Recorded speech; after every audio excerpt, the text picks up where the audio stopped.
everybody, and welcome to episode 5 of Olympus, presented by Streaming Rainbow, specifically myself. My name is Bastion, and I am your MC for today's game, our halfway point. Joining me are three of my most favorite people in the world, Tower, Sera, and Danny, playing three incredible characters, Becky, Diana, and Eddie, playing three incredible characters, Becky Beats, Hollow Point Phoebe, and, well, are you playing Tankleys? I don't know. Something happened last episode. Did you skip that one? That was an important one. Go back and watch it and figure out what happened to Tankleys. Our scene opens up in a cramped but comfortable kitchen. This is a well-loved and well-lived-in duplex. The kitchen table is one of those tables, it looks like it's from the early 2000s, even though this is in God knows when, but with that slightly, like, orange lacquer table. It doesn't have the leaf in it right now, but it can expand to host guests or things like that. And despite the small size of this house, it does look like it's meant to host people. It's full of love. It's full of energy, comfort. The walls are covered in pictures of the family. It's covered in artworks and doodles. There's little awards, some of them decades old by now, but everywhere you look in this thin, long slice of a house is memories, is meaning, is feeling. And sitting at this table is our friend Eddie. And Eddie sitting there cradling a young child in his arms, and across from that table is Emma, Eddie's daughter.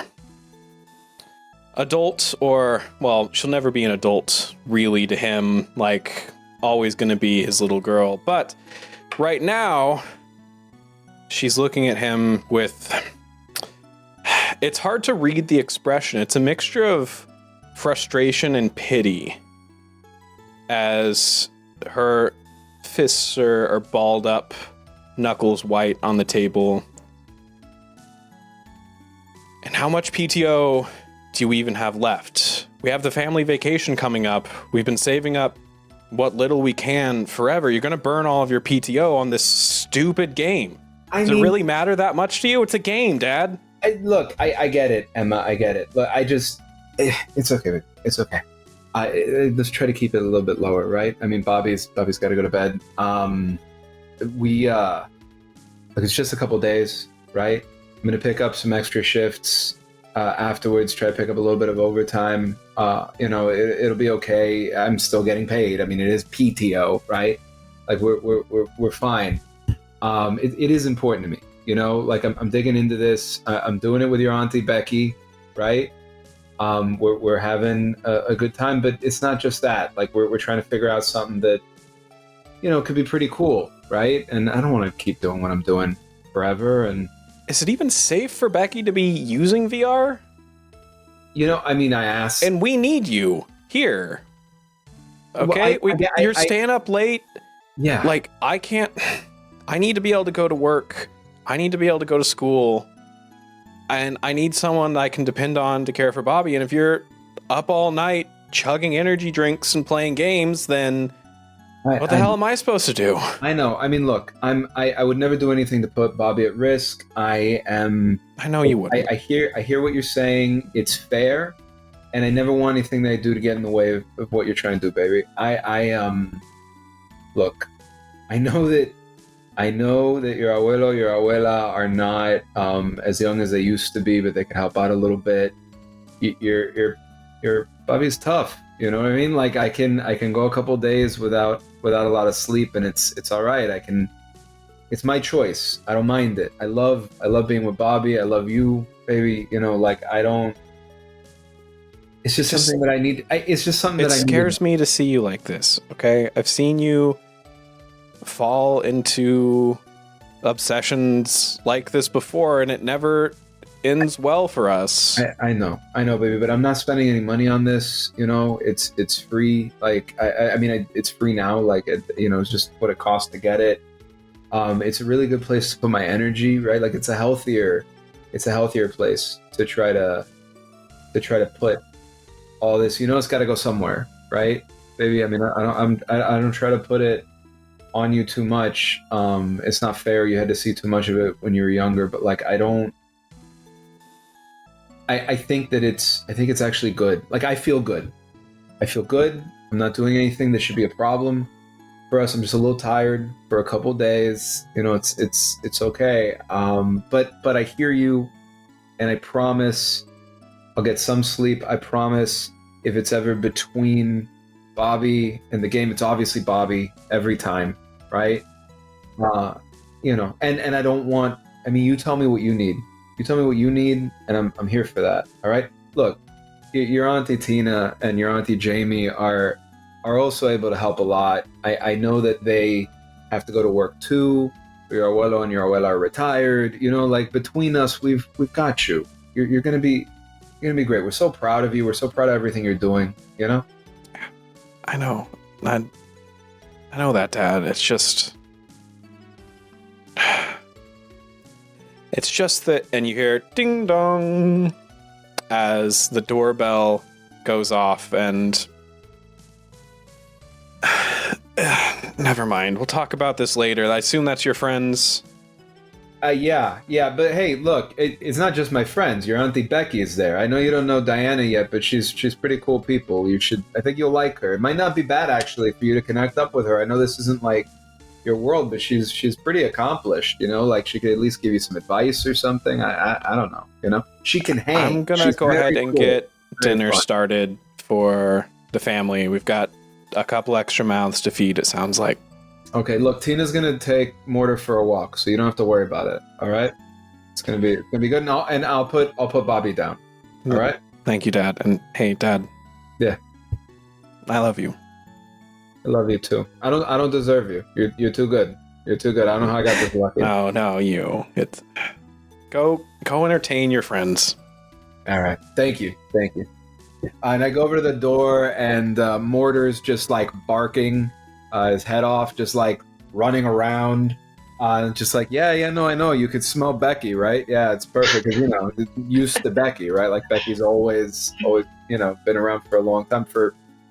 I think for Mortar's whole life has probably been around. He's named after, you know, something that means a lot to us. Open up the door. Bex, hey, welcome. So good to see you. And just reach out for a hug if you're up for it. Yeah, Becky has like a basket in one hand and a cooler in the other, but she still like goes in for the hug.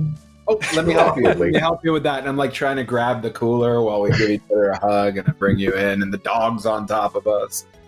I got to go pick up Bobby from the chair and hold up Bobby. Hey, Bobby, look, it's your Auntie Becky. Hey, Bobby.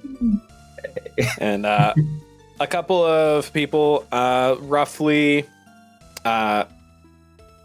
Eddie's age, a couple of women sort of come down the stairs and clearly in like jogging attire, one of them holding a leash. Oh, hey, Becky! Becky, you'd recognize this as Eddie's sister and her wife, Tina and Jamie. Long time no see. How you been? I'm getting by. How are you two? You know, just ready to take Mortar for a quick jog around the neighborhood. Gotta keep in shape. Get out of this cramped house every once in a while. Yeah, are you taking the dog for a walk, or is the dog taking you for a walk? We won't know until we get out there. Ain't that right, Mortar? And gives him a little like scritch on the head. Good boy.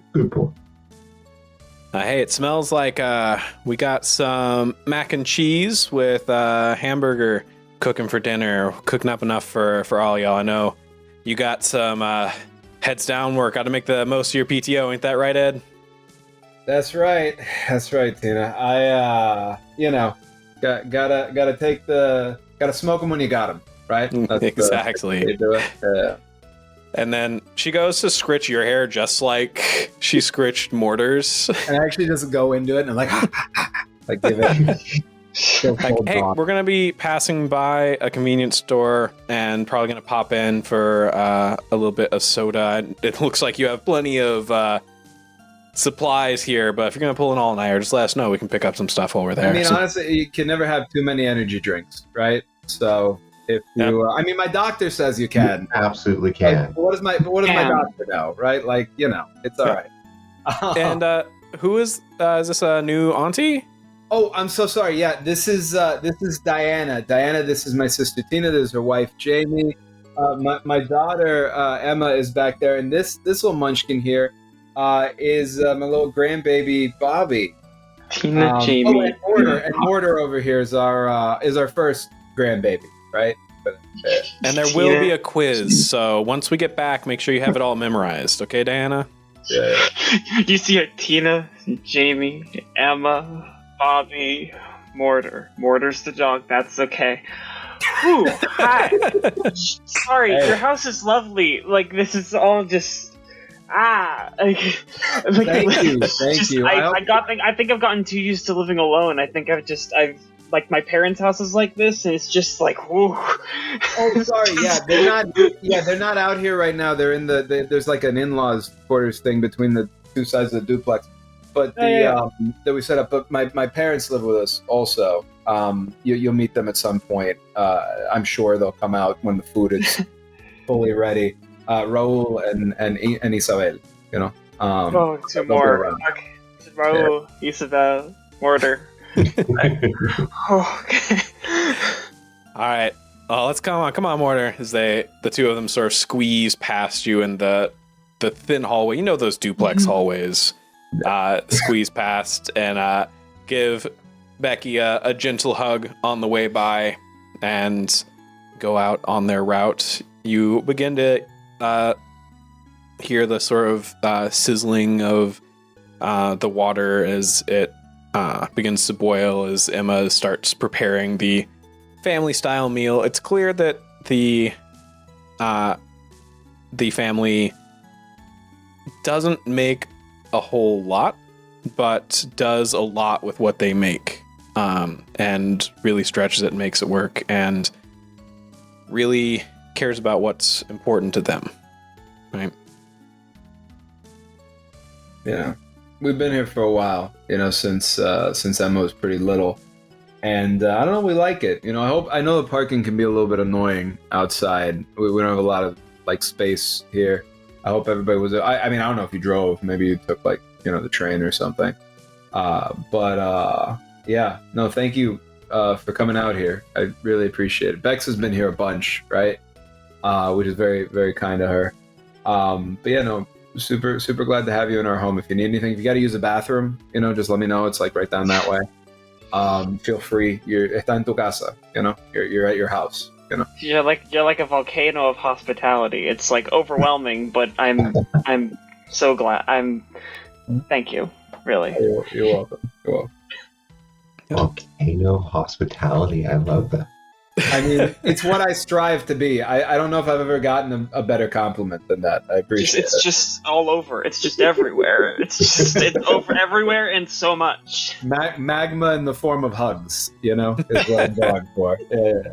Yeah. And as you sort of make your way through the house and to Eddie's room to drop off the supplies, I think that this is the one clean room in the house, as in not cluttered and not as full of stuff, but mostly because of the VR rig that's in here. The most expensive thing in this house, a fairly top of the line VR rig that Eddie I think probably won actually in at a con in a contest where it was a huge upgrade from the old school jank physical VR machine that he was used to, with an actual like brain override jack-in style of VR rig.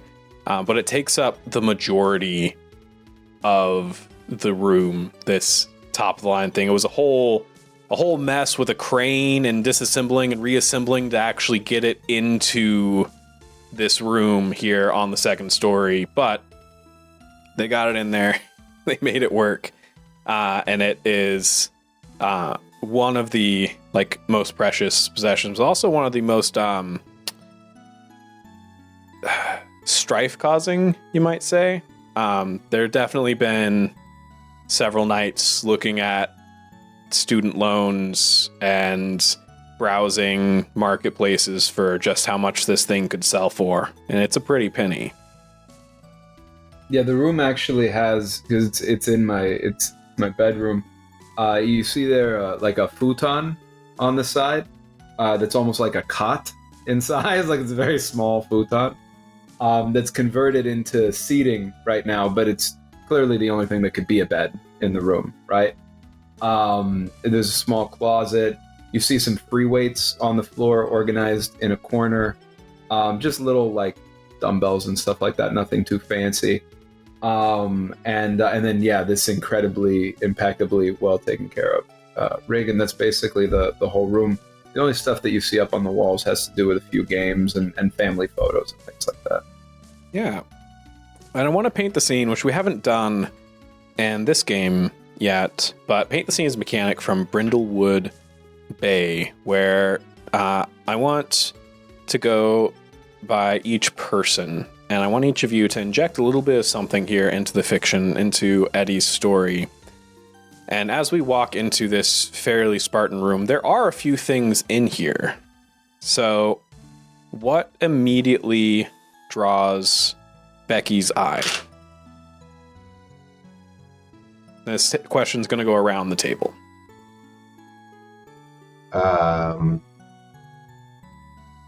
Becky's eye is drawn to a new picture of Emma on the wall. One in which she is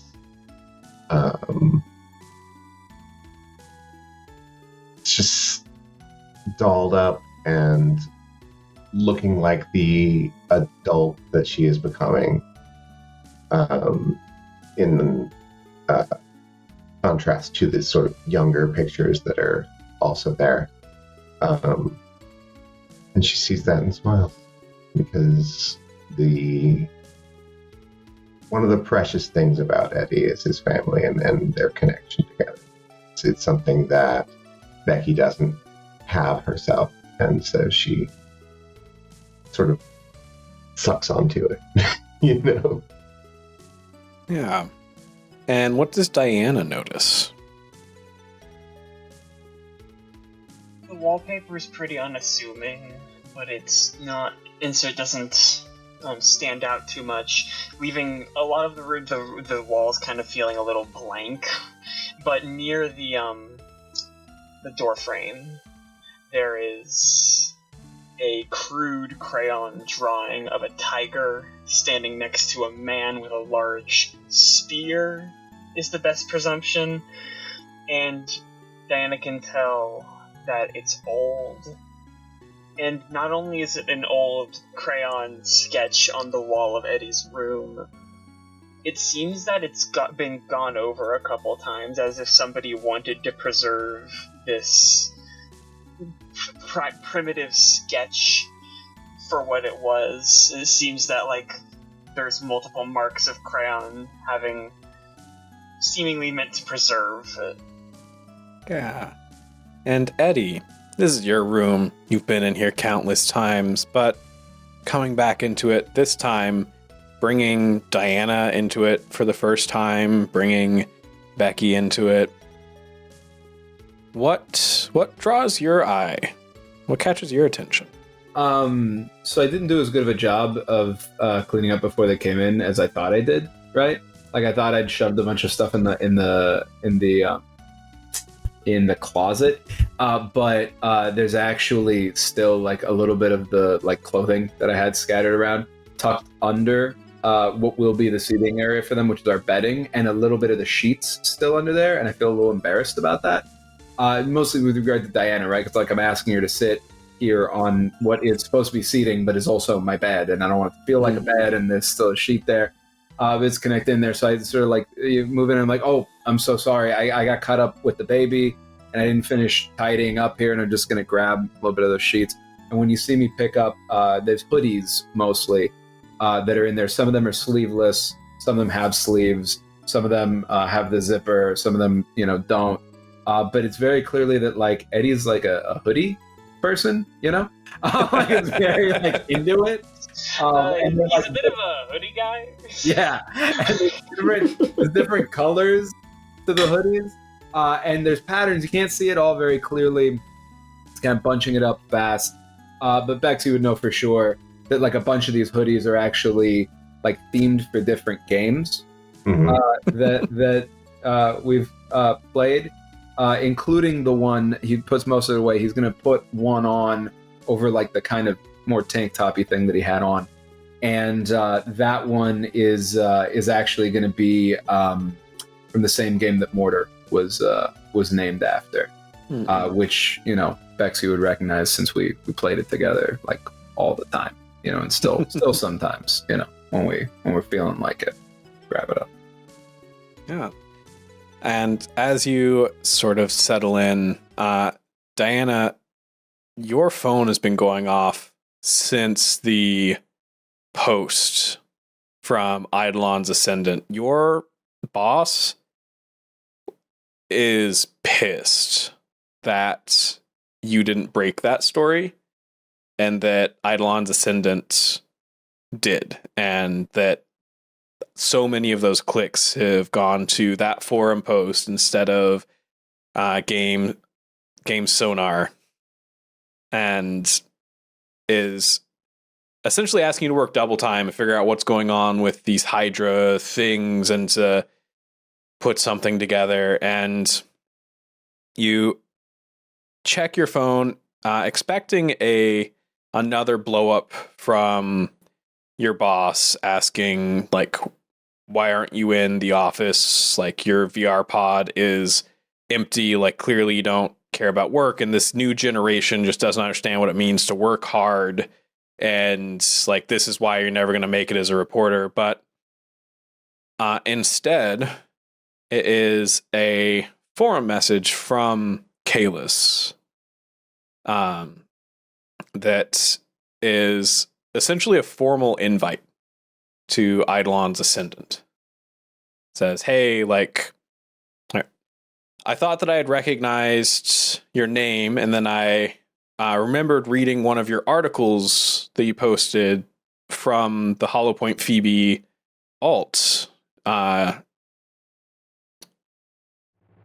love all of your posts on Game Sonar, and some of those posts are what inspire me to be as open as I am about information on the forums. I really think that this game is about exploring and learning and figuring things out together like a big puzzle. And I think that you have exactly the set of skills and experience that Eidolon's Ascendant is looking for. And I'd like to formally extend an invite.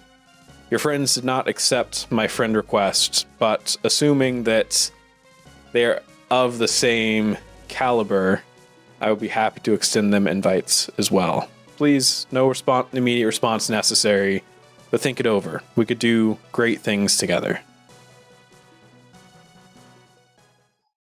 Oh, formal.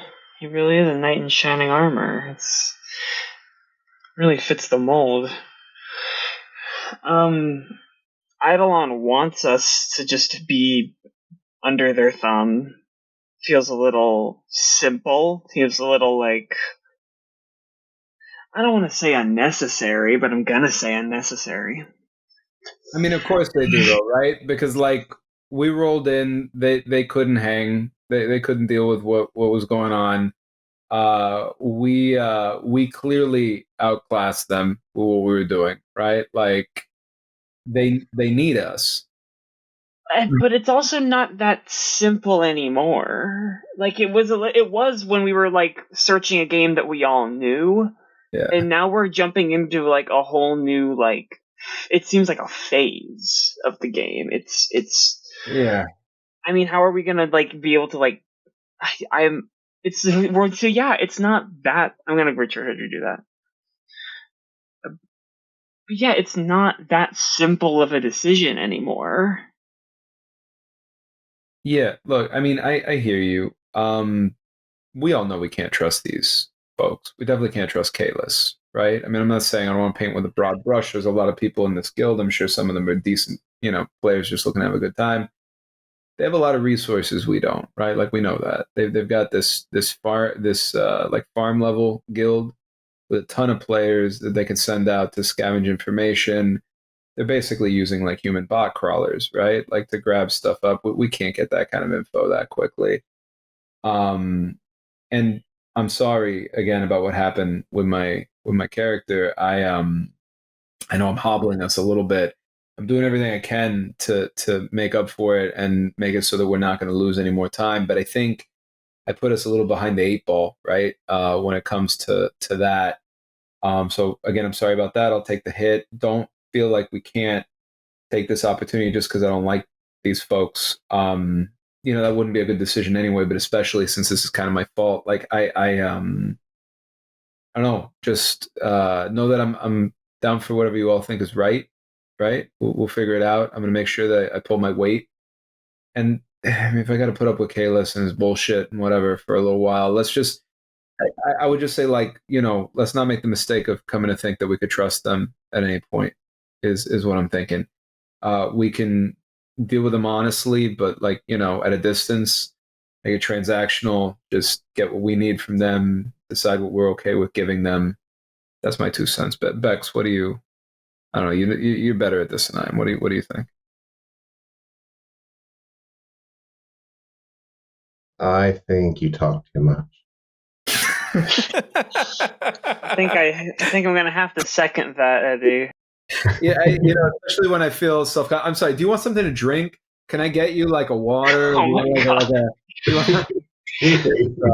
Like he's trying to find what to do with his hands. Like, I mean, I'm sorry. I should have brought in. I can get some coasters. Like you can have an energy drink if you want. We got a lot for that. Becky is like opening the basket and taking out sandwiches and opening the cooler and taking out energy drinks to distribute. Thank you. Oh, thanks. Oh, Bex, PB and J. Thank you. You know that goes right to my heart. Eddie loves a classic. Right. He's a classic man. He's a classy man. Yeah. Yeah. And again, your phone goes off to Anna, but this time it's your boss, exactly who you expect. There he is. If you don't get an article in by the end of the week that hits at least 500,000 views on our webpage, we're going to have to put you on a PIP.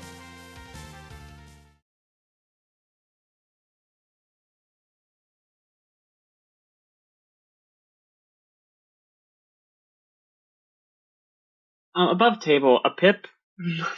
A performance improvement plan, a pink slip. Oh, yes.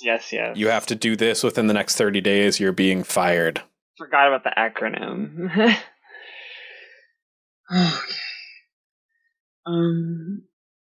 Cool. I've been trying to do a lot of in-game stuff, just kind of scouting, but I think I might have to take a back seat on that for a bit. I kind of like tosses her phone to the other side of Eddie's like futon and just like what's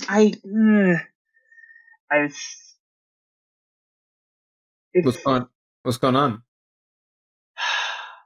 See, the first time I was put on a performance improvement plan, it was more than valid.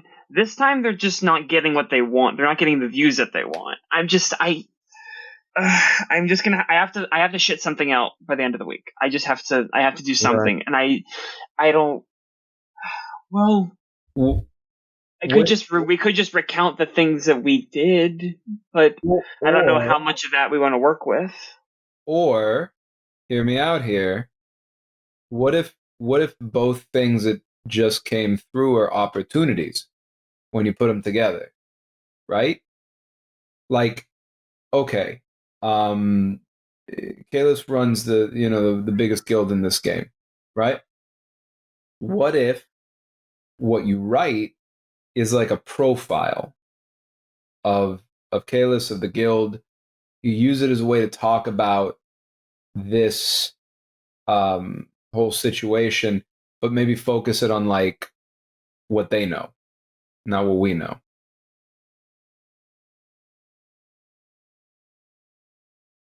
I think you've given me a reason to accept this invite. It's not like they can bar me from leaving. It'll just be a bad look. It's not like we care what they see of us. No, let me redo that. It's not like we care what they think of us, though. Oh. I think she'll quickly type out a forum message through her browser app. And retrieves phone from other side of futon. Yeah, no, exactly. No, quite like she was kind of sitting cross-legged and just kind of like folds over, reaching pathetically before. And it comes in and tries to help, like, find where it is. And then she quickly types out a message basically saying, "I'll accept your invite next time I'm in game. I won't be too active because of work stuff, but we'll see what we can do." And you get a response back almost immediately of like, totally get it. It's about keeping the lines of communication open. Mi casa, tu casa. I don't like it when he says it. It doesn't feel as welcoming. It doesn't feel as warm. His house feels cold.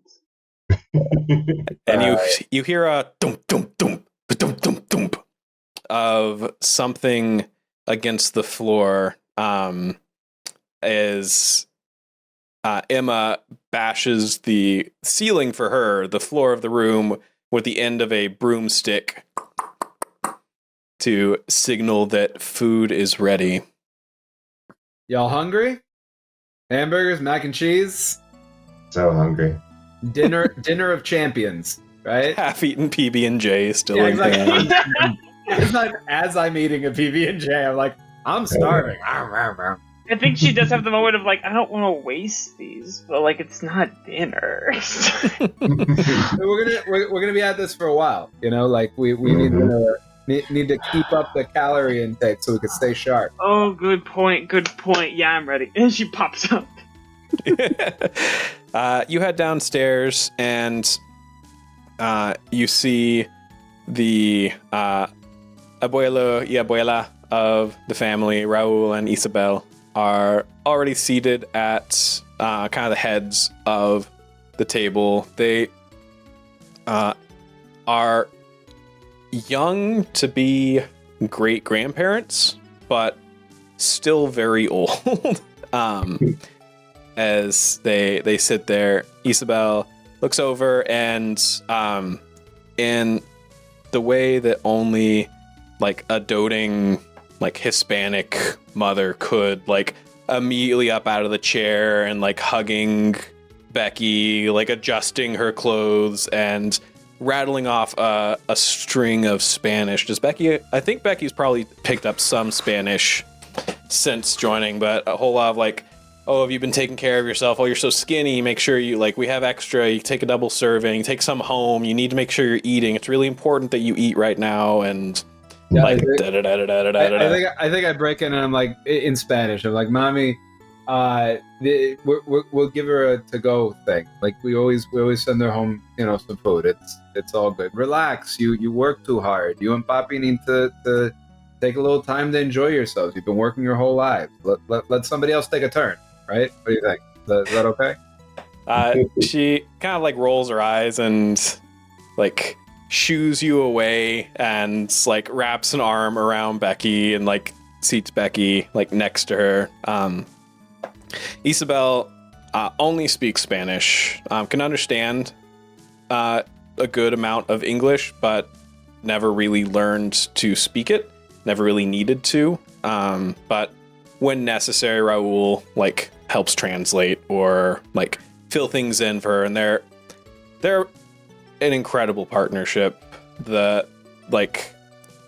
Clearly they've been together forever. They're in lockstep. They're in sync. They understand each other, and that almost like telepathy way of like when Isabel wants to say something but doesn't quite have the words, or wants to say something to Diana or things like that Raul will step in and like help facilitate. But he's a man of few words himself when he's not talking for his wife. Is sitting there with the week's newspaper. You can see the crosswords already been filled out on the back, along with a couple of the other like puzzles. You don't even know where he gets these newspapers from this day and age, but he sure has them, and he sure seems to enjoy them as a way to not have to interact with his family quite as often in this tiny abode. As Emma waves y'all in. It smells delicious, and the way that big family cooking does, where it's like, yeah, you see the boxes of Hamburger Helper in the recycling, but something magical happened between leaving those boxes and being brought to y'all, where it's just like incredible. You're like, I don't know, did you put MSG in this? Like, what's happening? Why does this taste so different than when I make it at home? But it's just got that something. As Emma waves y'all into the kitchen, says, don't worry, Bex, I'll get you a bowl. But the rest of you, looking pointedly at Eddie and Diana and Raul, bowls in the kitchen, serve yourself. We got some chips and guac as well from yesterday. If you wanna supplement it with something else, I could probably. Yeah, that's enough. No, just get your mac and cheese, get your guac. Sure, baby. Thank you. It smells delicious. Diana, are you allergic to anything? No, everything smells delicious. I'm just... Okay. I think you're like... You just see her, she's just like beaming. Like, normally you're hanging out with her, she's just got like a very more like placid smile on when she's smiling. She's just kind of like... has like a toothy grin as she keeps just looking around and like smelling like a lively kitchen and like hearing everyone in different corners of the house. Like, and hearing just like everything echo, and it's... You can just see that she's like a little bit overwhelmed, but it's gone from a stressed overwhelmed to just in awe overwhelmed of just... It's peaceful despite the ruckus. Yeah. I think actually Eddie's gonna, if it's okay, serve you a bowl first and like hand it over. He's gonna start making them for his parents too, and he's gonna fight a little bit with his mom over it and be like, "No, please sit down. Please, can you please sit down?" Okay. Just put the bowl in. She's not happy about it. Hand it over to her. Hand it over to his dad. The baby's down in the other room. The others are out still walking the dog. Picks up a heaping helping for himself. Just sort of crosses the legs on like a little, not a couch, but like a bench kind of thing to the side of where the main seating is.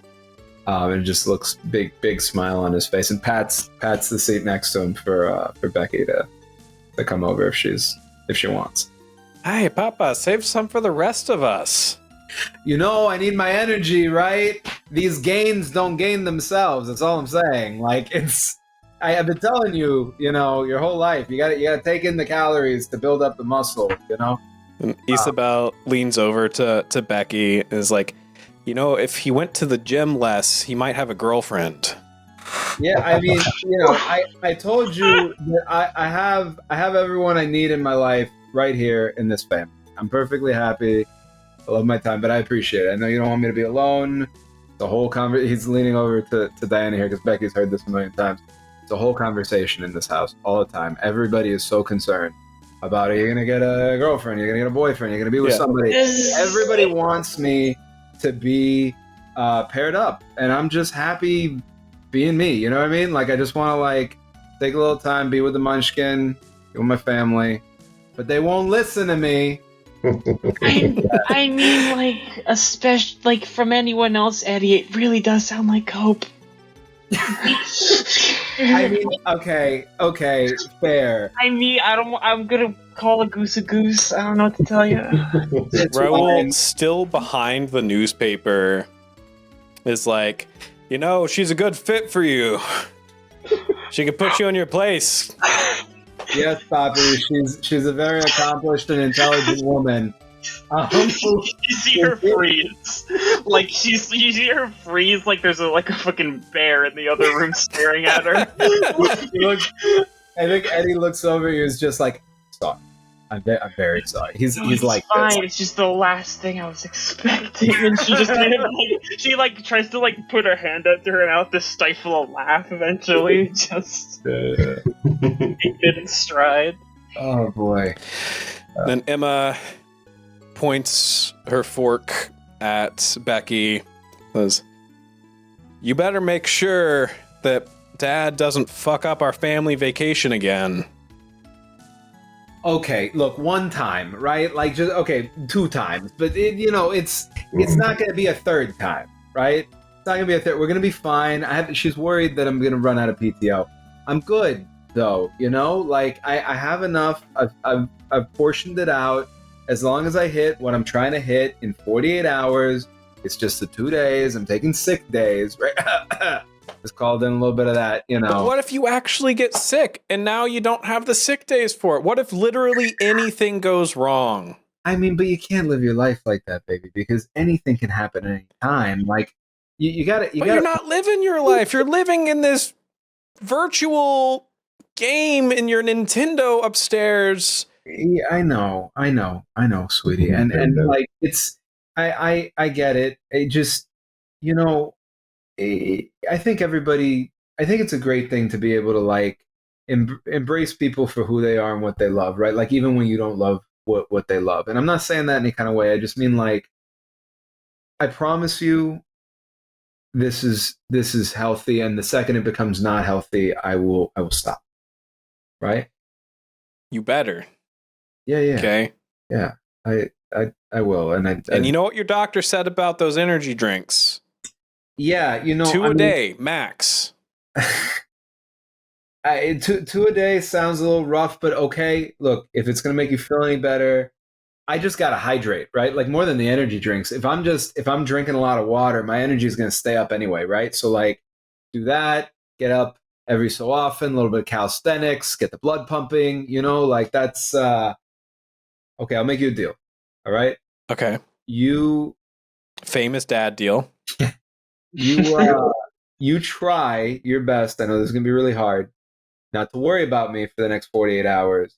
And I promise you, I will stick to 2 energy drinks each day. Okay. All right. Is your life insurance up to date? You want me for my money now? Is that what's happening? You're trying to like... When you kill yourself playing this game, get a heart attack from these energy drinks, I need to be able to afford daycare for Bobby. I mean, that's fair. I hear you. I've always got you covered, right? Like I'm never going to leave you without. I know. Yeah. I'm just pulling your leg, Dad. I know, babe. I know. I know this is important to you for some reason. I don't get it, but if it's important to Becky, I trust Becky. Yeah, I mean, she's a lot smarter than me. So, like, she would would also know, right? Like, if this were something fucked up, but it's, she's you're good with it, right, Bex? Yeah, Becky has learned during these conversations that if she just focuses on her dinner, that someone else will start talking and she will not have to respond. And she will not get caught up in the clash. Isabel is like, Eddie is always on his Nintendos. He's always loved it. He once was so proud when he got a video with 100 views on the... What was that site again? Mijo, what was that? It's Twitch, Mom. It's not a site. It's like an app more than like a site. You know, you like play games on there. It's fine. I'm not really a streamer. This is to explain to Diana mostly. Like super embarrassed looking now. It's like I'm not like trying to be a streamer or anything. I just I thought it was kind of fun. It was like I was home a lot. It was like a way to be social. Bex and I would do some runs sometimes on things, and it was just messing around. Like one of them, some people wanted to check out. It was just kind of Papa fun. thought he was going to make it as a streamer while he was unemployed and that he wouldn't have to go back to work. Okay, look, some people get paid doing that is all I'm saying. Like some people... You are being put on blast tonight. Is this every night? Oh, this is my whole life. Welcome to my home. This is Oh man, I can't wait to see 24/7. the dog insult you. We need to get the round robin. Don't pity him. Don't pity him. He gives as good as he gets. Who's saying that? They're right. I'm a little bit on good behavior right now because I have you fine folks over. Typically, I bust with the best of them.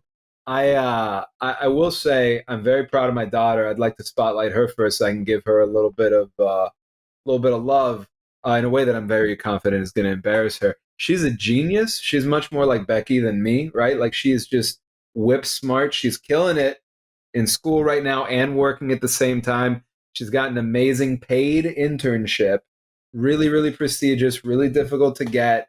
She's just doing a great job, and she's such a good mom to Bobby. Like it's beautiful. It's beautiful to see that, especially since like I did my best, and the whole family has been here, but like it's hard. It's hard to model that kind of thing if you don't see it. So I don't know. I'm really proud of her. I'm proud of you, sweetie. Proud of you.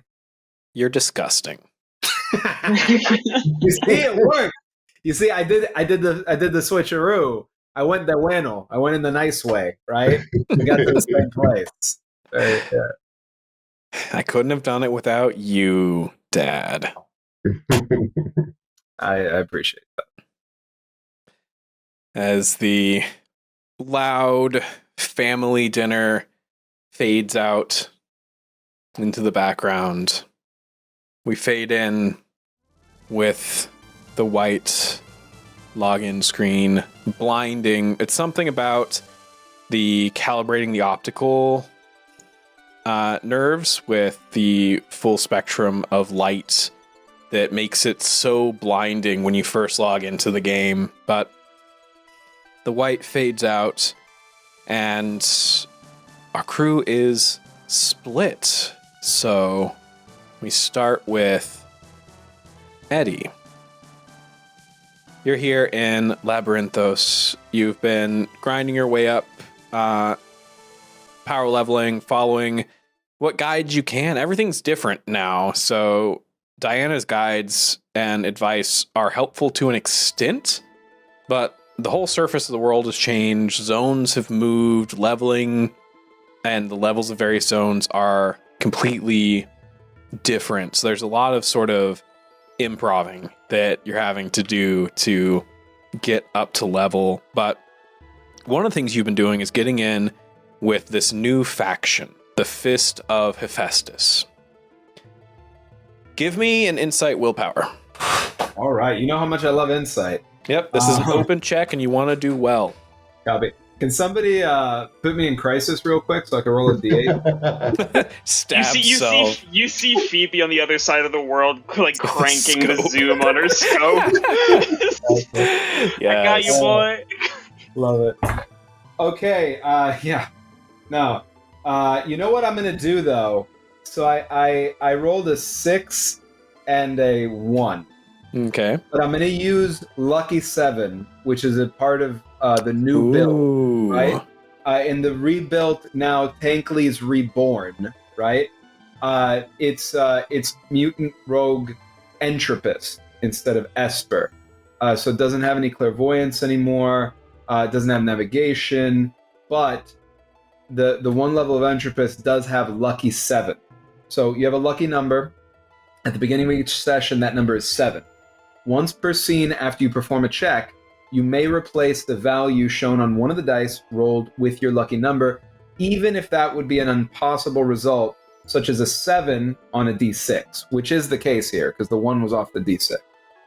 I can only do that once per scene, and then I have to replace. If I do that, I have to replace the old lucky number with a new lucky number. So my new lucky number is going to be a 1, but that brings this up to a 13. A 13, yeah. So that's great. And in investigating this new faction, what you can get from this storyline is essentially the kingdom of Crete, or sometimes called Kingdom of Talos for its guardian, the huge bronze statue, is a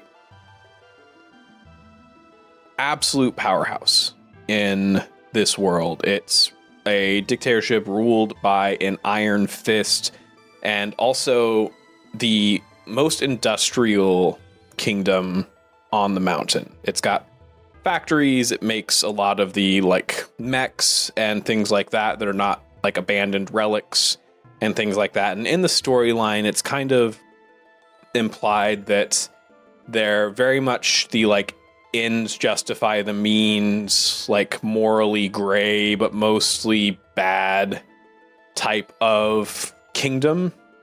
But initially they were what brought a lot of order to the chaos. They weren't always this sort of slowly becoming corrupt dictatorship. They used to stand for strength and solidarity, and now in the storyline they sort of are colonizers. And it seems like in this new world that we're in, they have started to expand their borders, looking for something called dragon bone, which is a rare material that in lore used to like create very powerful equipment, power old relics, things like that. And for some reason, Talos has decided that they're on the hunt for that. And when you talk to any Talos NPCs or Crete NPCs, they all say the same thing about like, well, it's about protecting the homeland and making sure the kingdom and its people are safe against these new threats that we're seeing. But the Fists of Hephaestus are a group of refugees from the various areas that Crete is beginning to sort of push into, that have abandoned their homes and found sanctuary in Labyrinthos, in the like most diverse group, the most isolated and protected area of Olympus, really. They've started to gather there and become this sort of rebellion faction. And they've been giving you a lot of quests around figuring out what's going on in Crete, around helping the refugees, around building up Labyrinthos itself and turning like the tent city into like actual structures and things like that. And a good collection of quests that you actually see the environment of the island changing as you do them and as you sort of help this rebellion. And the leader on Labyrinthos of this rebellion is Akeso, who it is a medic or a healer of some kind that mostly tends to the wounded refugees that are brought here, but does a really good job of it. And because of that has gotten a like very positive reputation among the refugees and has become kind of the leader of this area, because the more militant, more strategic people tend to go back to the mountain to investigate, figure out what's going on. But Akeso stays here in Labyrinthos and helps treat people. And as you join Akeso to turn in your latest quest, he looks up, fresh white coat with red pluses on the shoulders. You see there is like a white plate armor underneath that coat. Light plate, it looks like, but still protective enough. And yeah, has a staff on one hip and a book on the other as he looks up. It's, "Hail and well met, Tankles." Never gonna get used to that. Hail and well met. Here, and I just sort of like dump all of the materials that I was dumping, that I was bringing together for this quest. I actually got extra to see if there's any way that we could try to build this area up more. I've very much gotten lost in the sauce. Like, I'm grinding as hard as I can, but this storyline really resonates. So yeah, any opportunity I have to build up community among these refugees, I'm going to build as much as I can. On a gaming level also, I love like homesteading. Like, I love building up stuff and helping like customize spaces. So I'm definitely getting in on that, like spending a little bit too much time being like, well, but if we make it out of this kind of material, right? Like, if we use this kind of wall over here, it's going to fortify it a little bit more. Plus, I like the placement of the bench over here. So I get a little bit of that. And also, any chance I get to help, up the security here, bust some colonizer heads. Oof, yeah. You want to take that, especially if they got mechs going on, because I love that. Since I decided to do this no armor, oh yeah, no, that machine, I'm going to fully John Henry this, right? Like, this is not going to be a machine replacing me. Like, no. I'm going to take those mechs down. Absolutely. Okay, so grabs the bag and it disappears into hammer space, and you see the like overkill award plus 10% XP plus 10% faction bonus. Yes. As the pops up, and you hit just past the 1,000 faction points milestone. As okay, so finishes tending to this refugee and sort of waves you back to the medical tent he set up as his office. Come. Tell me,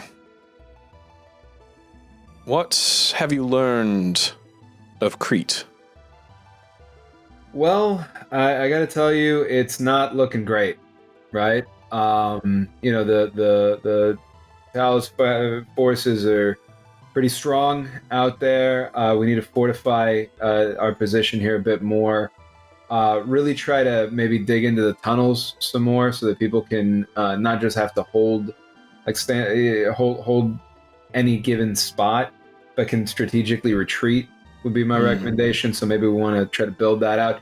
And here I think Eddie's doing two things, because I think he's hoping that there's like some quest stuff that he can do to help build out those tunnels, but he actually thinks it's strategically useful. And he says, if I could be of service, if I could extend myself as some sort of like guardian or champion or something to help secure this area, I'd be really honored by the ability to do that. And that I love to beat the shit out of colonizers. So I'm fully on board with whatever I can do. I'd be more of service with the healing, but it's just not really my deal. And here, you actually see Eddie as Tankley's reborn, gesturing to what you are now fully able to see is his new look. Because now he is still a mutant, he is still a chimeric being, but he is a Hydra human chimera now. So he has 3 sort of like snake-like Hydra heads coming out of the same neck, right?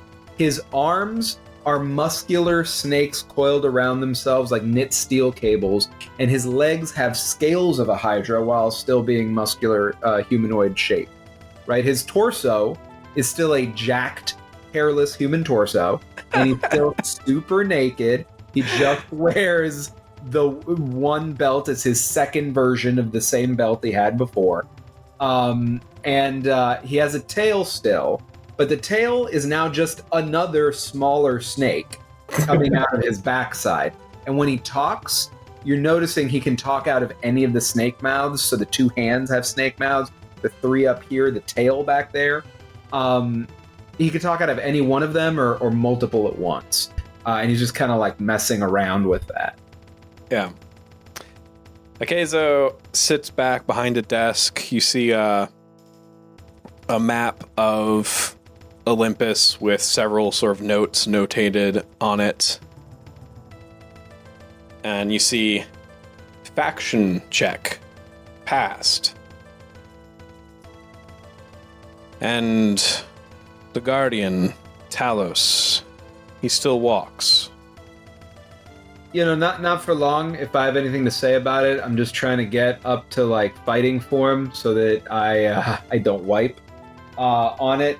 But I'm gonna take care of Talos. I have some friends, like-minded individuals who won't be happy with these colonizers either, and you can count on them. I'm trying to get myself in shape while they're taking care of a couple things, and then we'll take care of Talos. I think it's too late. Oh no, really? Yes, I Grinding too believe much. Okay. it is too late for Talos, but there's another. One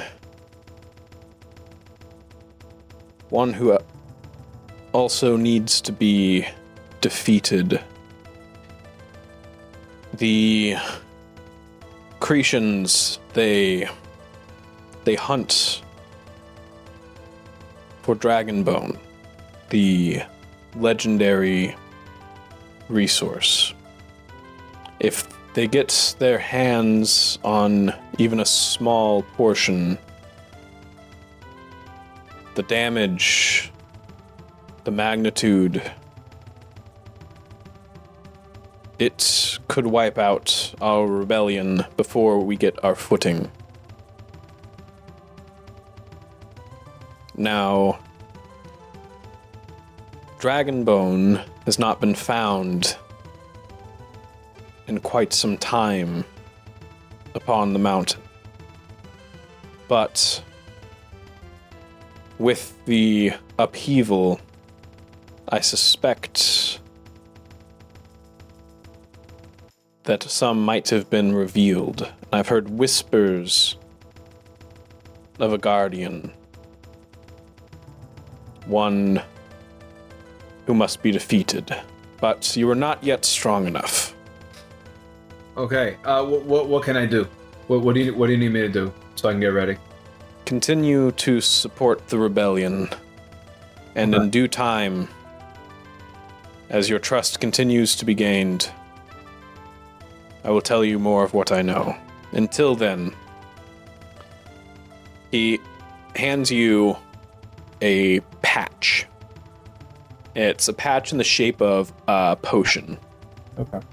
But it's half yellow, half red. Okay.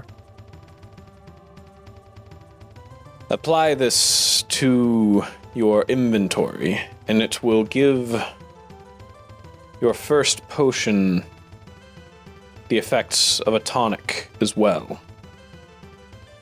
Thank you. Thank you very much. I'm really grateful for that. And yeah, put it in my inventory. I think that patch will maybe like show up on the belt, right? Yeah. Yeah. Yeah. And you read it, and it's exactly what it says.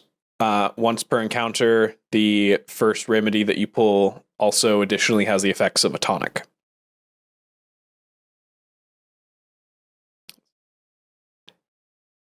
Consider that a gift from me. A rare one, difficult to come by. Continue to prove your worth, Tankles. I see a lot of potential in you. That means a lot to me. I appreciate it. Small note, just it's Tanklees. Tanklees, if it's okay. It's Tanklees Reborn. Understood, Tankles. As we cut over to an idyllic meadow in almost like the caldera of a mountain. Like the mountain rises up around you as the soft green grass of the meadow spreads, filling the area, except for this one large tree surrounding what looks to be a chamber of some sort, the same chamber that Becky noticed Astra come out of, the same chamber that Diana saw when she was frozen in ice. And carved in the back of it just says, "In loving memory." As Astra sits there waiting for you on the grass as you log in. "Oh, you were gone for a long time. I was worried you were gone forever, because when you're not here, I don't get to be here." Oh. But where are you when we're gone? Nowhere. Oh. Where's Tankles? Yeah, Tankles didn't make it through the fight, unfortunately, so he had to kind of do a little respawn back at his home base. He looks a little different now from what we've heard. But He died? He's back. He wouldn't have died if he didn't have to protect me. Oh, no, that's not it. No. Yeah, I was just sitting there the whole fight, just like a stupid flowery punching bag. You went down in the water to help look at things with me. That was helpful. And guess what? None of that would have happened if you weren't here. So you were the key to all of this. You staying safe was the priority. And you stayed safe. So you did exactly what we needed you to do. Is that right, Becky? Kind of looking back at you with, like, faux. Like, come on, guess her up. That's right, Nyan. And you look at Becky. This may be the first time since we logged in that you look. Becky's avatar, as you know, is always very plain and default. Today, she has clearly gone out and bought like texture packs and skins. She now looks like exactly like Magical Cat Girl Neko-chan, the famous anime star. Oh god. Like her idol movement is like. Okay, in that case, I think it is she. Isn't that right, Becky? She just turns and looks like a ... plays like echoing across the meadow as she's just sitting there like,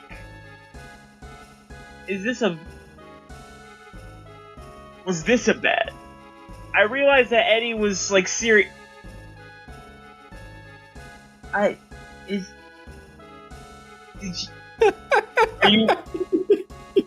you okay? Of course. What's the matter? It's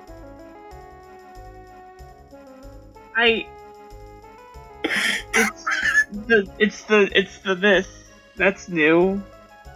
The little new idol. Oh, hold on. Let me go to third person. Oh, Yeah, right. so that wasn't intent. What's going on here, Bex? No, I think I was very high last night. Say no more. Needed to get some creativity out, and let me fix this. I'll be right back. Oh, I thought you were allergic to like customizations. It's just I needed to dress myself. That's all I need. I think genuinely, after the stress of this last couple days, I think Diana starts doubling over laughing. Like, she was kind of crouching to be on Astra's level, and she's now on her knees, like, arms holding her stomach.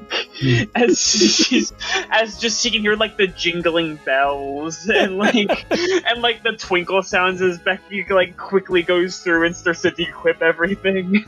And she's just, like, howling in this empty, pristine meadow, like, you zoom out and like there's birds flying overhead and you hear her just like whooping and hollering.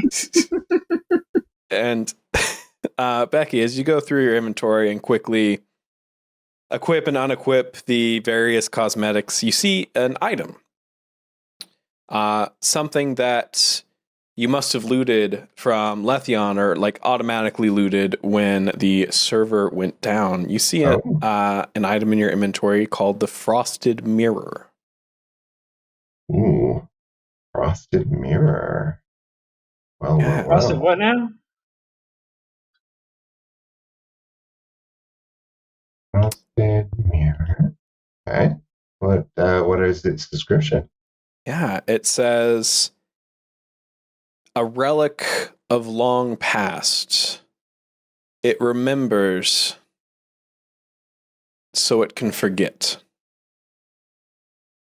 And then it has like the in parentheses, like actual explanation of its effect is that it can absorb, or that once per encounter, it can absorb an enemy's attack. And then at any point you may use that stored attack. Ooh.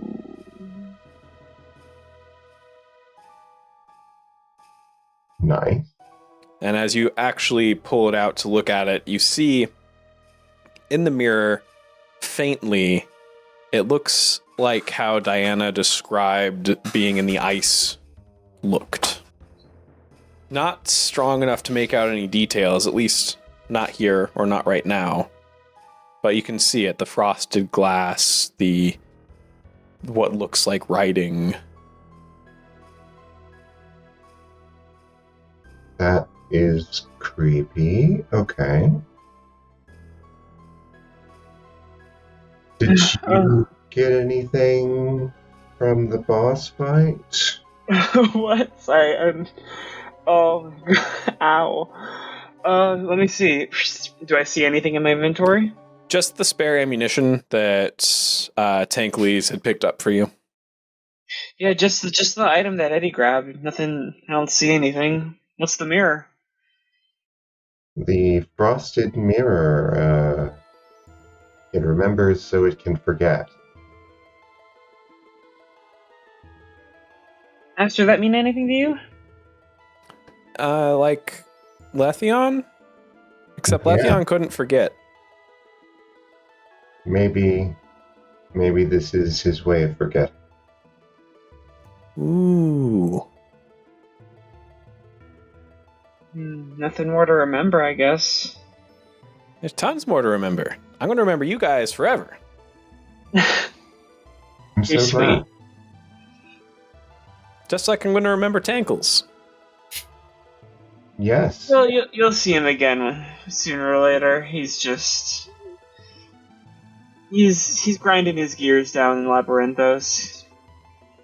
With the world being completely upheaved and turned into something entirely different, where do y'all start? What do you do?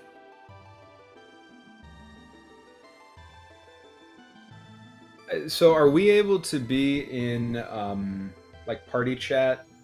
Yeah, absolutely. You can communicate with each other like through DMs and like group chats and things like that. So I think I catch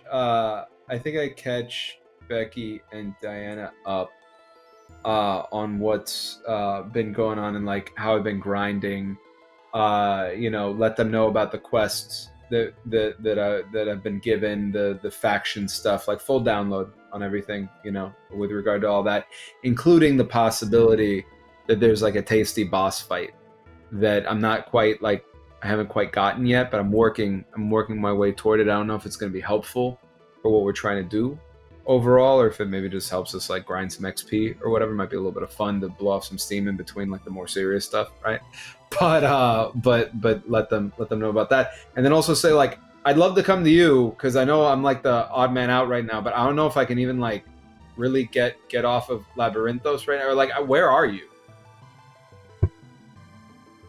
You get a quick reply back. We're in the meadow where the boss fight happened. Nyan.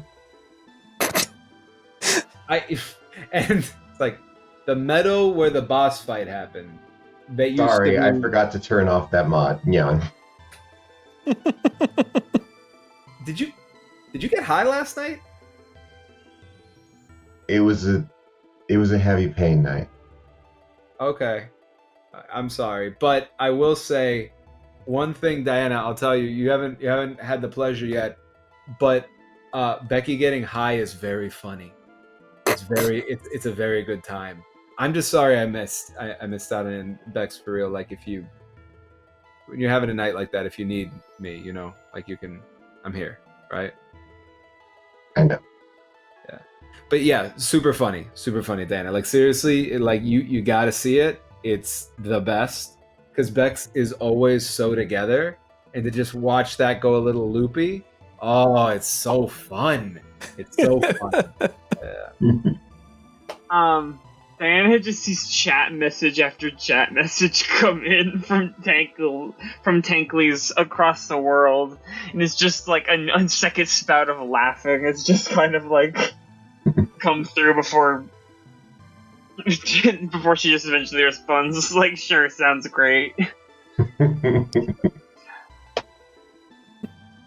And as you're responding, you suddenly see pop up on your screen, Diana, bling, guild invite, Eidolon's Ascendant.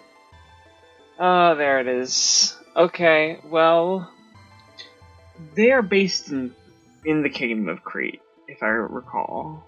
Yep. Hey Eddie, where was that quest needed? Where was that quest for your faction needing you to go? So, I mean, I've kind of been beating the crap out of these fascistic colonizer folks that are showing up. The Cretans. The Cretans. Yeah. So these Cretans that are following Talos are being real dicks to all the refugees over here. So I've just been like helping to build up the Fist of Hephaestus, which I really think, like from a game perspective, is a good faction for us to be getting in with, right? So I've been helping to build them up. Their sort of leader here is like a healer. I've been getting a lot of quests from them, and they didn't tell me where this new boss is yet because they said that I'm not like powerful enough yet. So I'm just gonna keep like grinding. But I think if we come, I think if y'all can make your way to Crete, since that's where Eidolon's Ascendant is likely to be anyway. We could do that and maybe bust some heads. I mean, do y'all feel like kicking some colonizer asses? Every day in every way. Yeah, right? I feel like it's an easy question, yeah. All right, so come join the party. Let's bust some heads. Huh? All right. As Diana accepts the invite and immediately begins snooping on the Eidolon's Ascendant, of course, it's a small guild. There's only about 20 people in it total, which is enough for like 1.5 raiding parties, basically. And like very like small and tight knit, smaller than you expect. You expected maybe they'd have like a backup raiding group and like a forward like training group or things like that, but they keep it pretty tight. And it's immediately a pretty warm welcome of like, hey, like you're the writer, right? Like I've read all your stuff. Like Kalis hasn't stopped talking about you since like the Letheon fight. Did you really defeat Letheon? Wasn't just me, but we get the job done. We clean up nice. And Kalis steps in like, whoa, come on, everyone. Slow down with the questions. You know, we try and keep a barrier between personal life and game life. If Hollow Point Phoebe wants to talk about their job, they'll talk about their job. And you want to make sure you look good in those articles, okay? So, good impressions, everyone. You're in my hands. You're in my hands.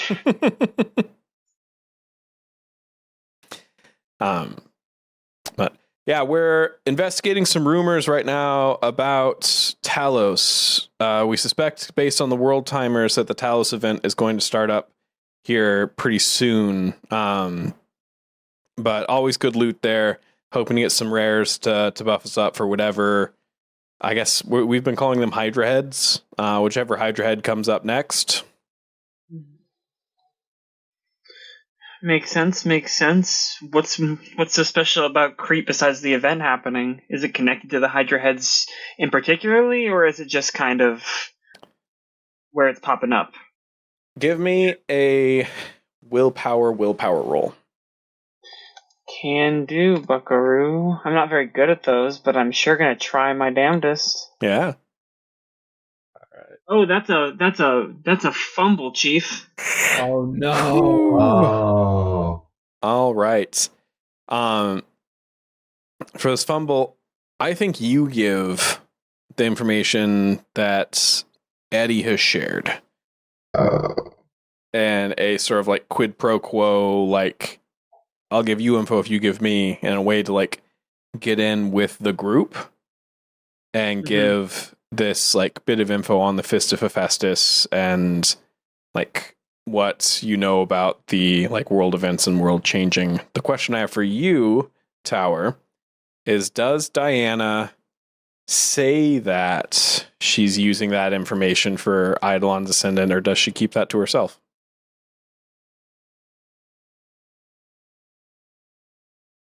I think. Ooh, that's a good question.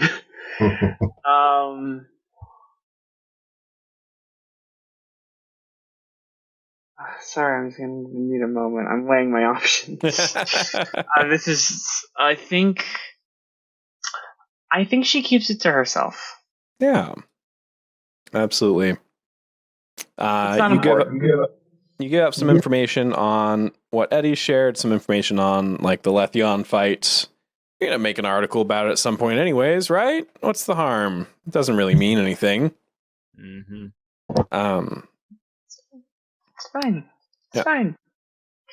And Kalis replies, well, Talos has some of the strongest in-game gear as its rare drops, and we've got 2 players that got completely wiped, so trying to get the spear that's a special drop if you get him down to 0 health before removing the spear from his ankle, and then defeat him. So it's a challenging fight, especially if you're going that route. He has a lot of buffs, like defensive buffs, but we've got some strategies around, and we've been doing this fight a long time. Good to know the boss fight hasn't changed that much. Yeah, well, we're hoping. It's the first one in the new world, so... Well, if you know what you're doing, I think she's gonna look up from her chat at this point to look at Becky and go, is there anything else we should look at while we're here? Because we can probably find a way to get to Crete through them. And Becky, you see now under Hollow Point Phoebe, it has the like brackets, Eidolon's Ascendant. Oh god, can I hide that in my settings somehow? Not the time. Looking at this mistrust bond on my sheet. Yeah.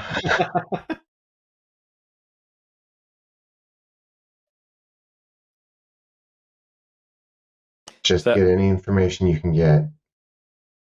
We don't know what we don't know, so we don't know what's going to be helpful. Do they have like any recorded notes anywhere in like a guild, like kind of like pop-up menu or anything? Is there like a journal section or whatnot?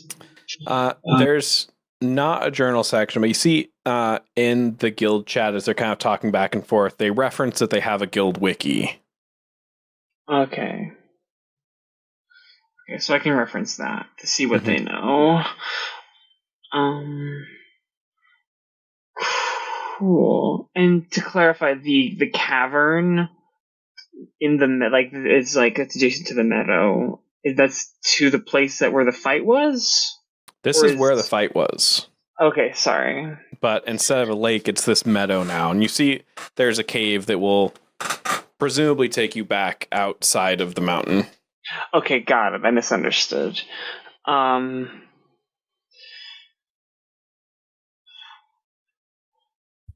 gonna message back in the chat. What's the quickest way to teleport to Crete for the fight? Well, if you don't have any portal stones, which given your level you probably don't, then finding your way to the nearest fast travel hub is going to be your best bet. And the kingdom's one of the main points for fast travel. I can look at Becky. I'm going to hold my tongue. And fuck They these are. guys. I kind of like move my chat over so she can like physically see it over my shoulder and just be like, I don't know what to do with this. Yes, I know to go to like the nearest kingdom. I just meant besides that, they're just so condescending. Yeah. Well, keep in mind that we're using them, and Elmo will be good.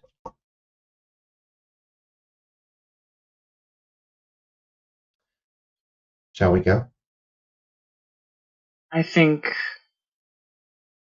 she'll take one last look at like that kind of pod structure. Does anything of note stand out? Give me an insight. Is this an open check? Yes. 12. Looking at the pod, the in loving memory is scratched in. A closer look, it's scratched in pretty aggressively. That it's whoever did this is not a like loving, kind message that they left. It feels more like a warning.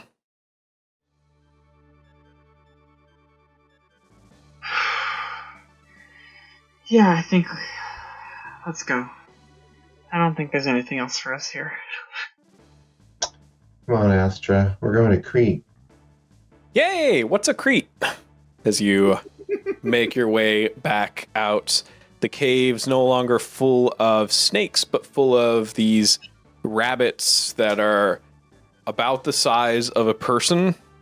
They almost fill up the cave when they like sit down on all fours and like fluff up fully. But they are seen hopping to and fro. It looks like they're maybe planting carrots or something like that. They're peaceful entities, some faction that you haven't heard of before, that are they're obstacles of a different kind because they're large enough that you can't get around them. So you kind of have to wait for them to... They're just obstructions. Right, to move out of the way, but they're peaceful, so you can't really attack them without getting a, like, peaceful fighter debuff that puts a whole target on your back. So it's a frustrating time to get out of this maze past these giant rabbits. I hate to say this, I preferred the snakes. Yeah, I hate to agree with you. Oh, they smell bad. Oh, no. As you make your way out and into the bright, beautiful sun of the Borealis Reach. Still named Borealis Reach as you leave Nimosine's Vale.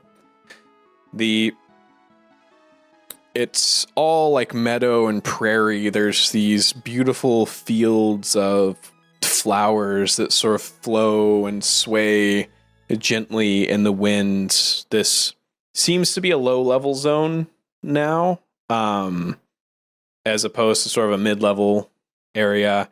And you see more of these sort of giant rabbits. There's a full village of them nearby that you see the like iconic exclamation mark, like quest available symbol over there for them.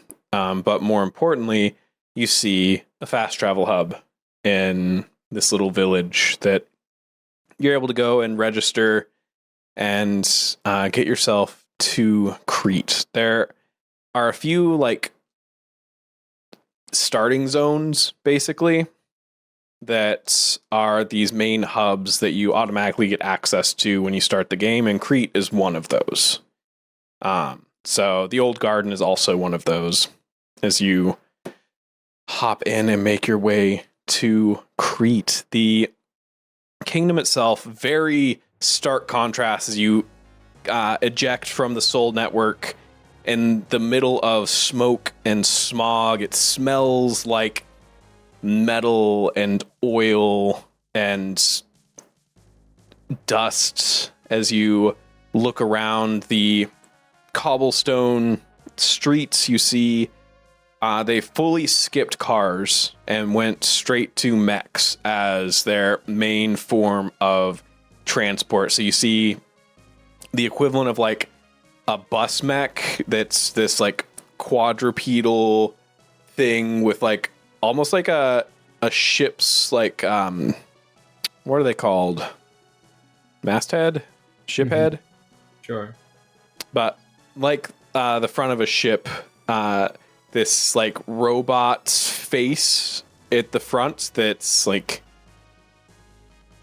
next stop, First Street and B Street. As it ambles down the streets, it's full of NPCs. Most of them you'd recognize just like filler NPCs that essentially don't have any dialogue. They don't do anything except like, hey, get out of my way, like type of thing, but make the city feel pretty lively.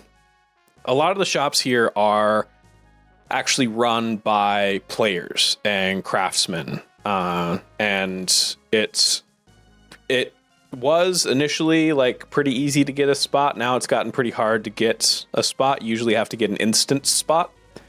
The actual like street level spots are all huge, like well-known craftsfolk that have been in the game forever for the most part and are really good at making that top tier gear, modifications, repairs, things like that, that have gotten them that reputation and the money that you need to actually get this type of shop.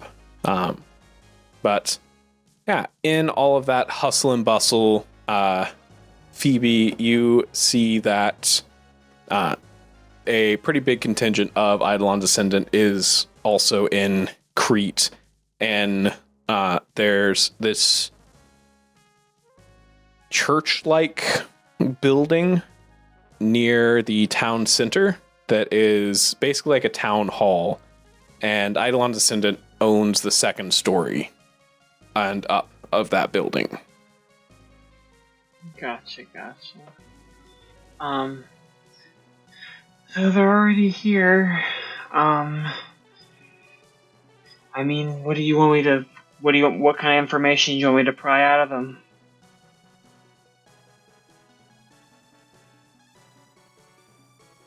We're coming at this blind.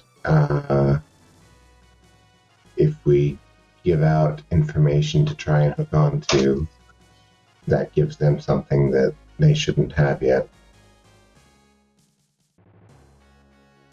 I mean, Eddie mentioned the fist. Should we see if there's a contingent of it, like, on the coast here or something?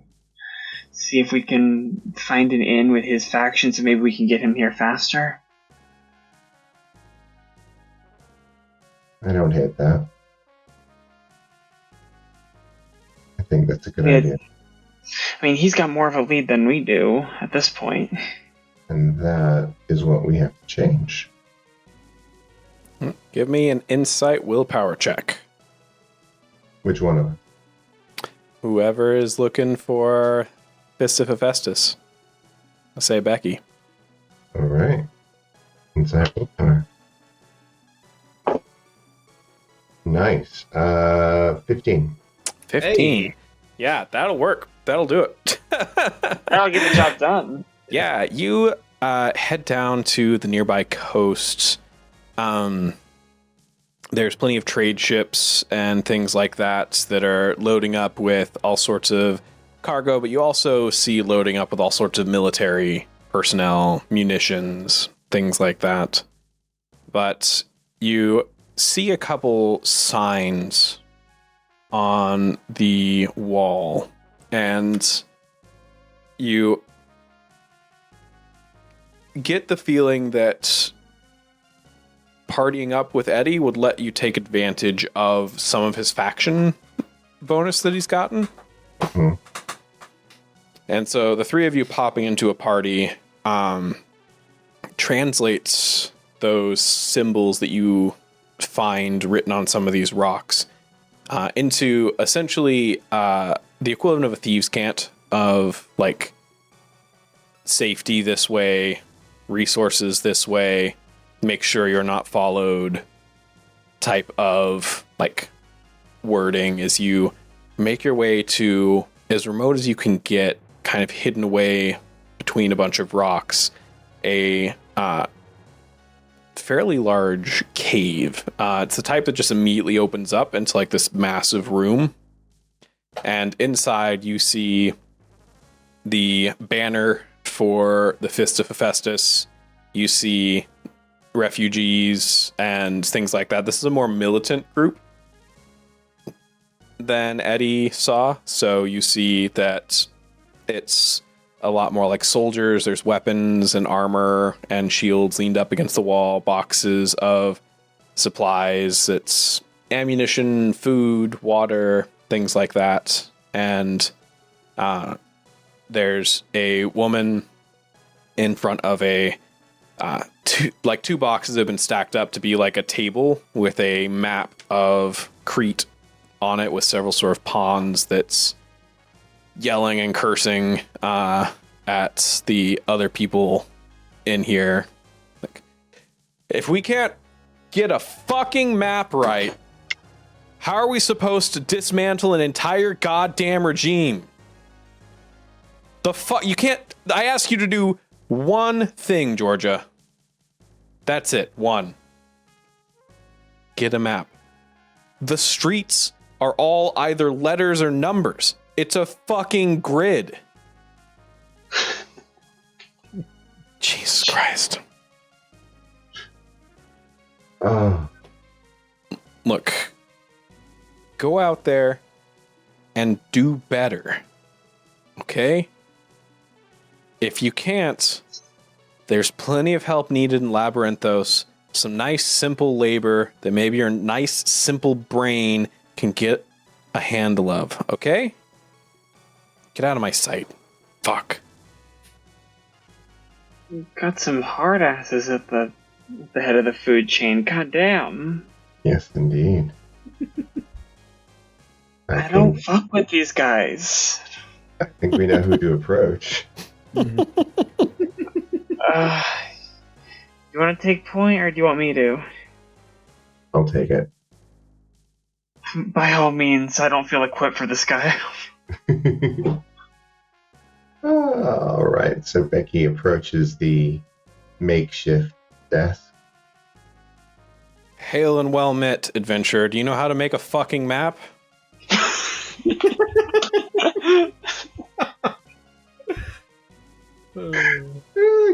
Check my settings, just like just making sure everything's set right. Okay. I have no knowledge of cartography, but I can provide information to create a map. Look, your friend Tankles says you're good people, okay? Tankle's been doing a lot of good work for us. Word gets around. We're happy to get all the support that we can get. What can you offer to the Resistance?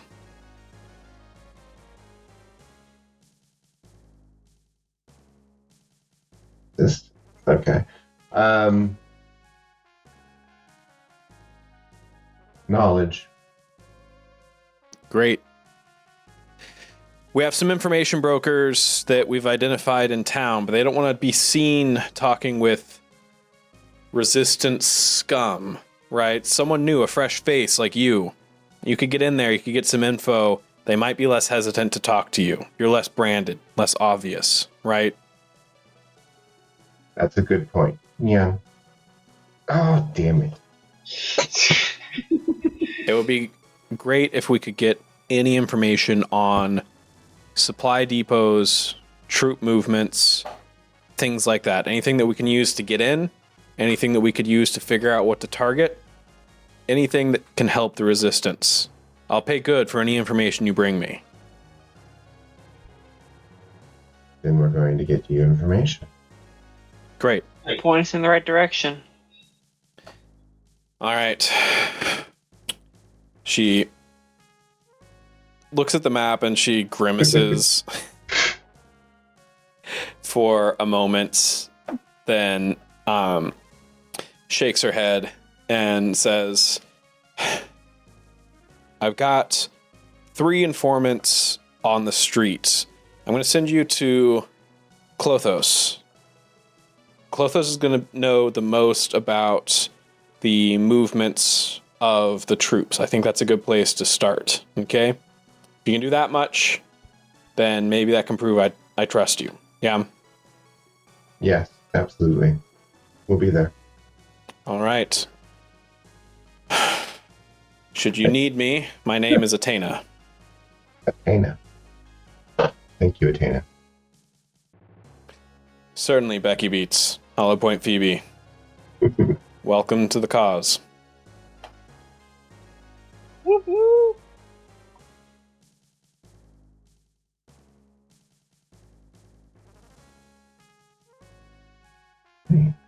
Okay, so I guess we'll head out and onto the streets in search of Klothos.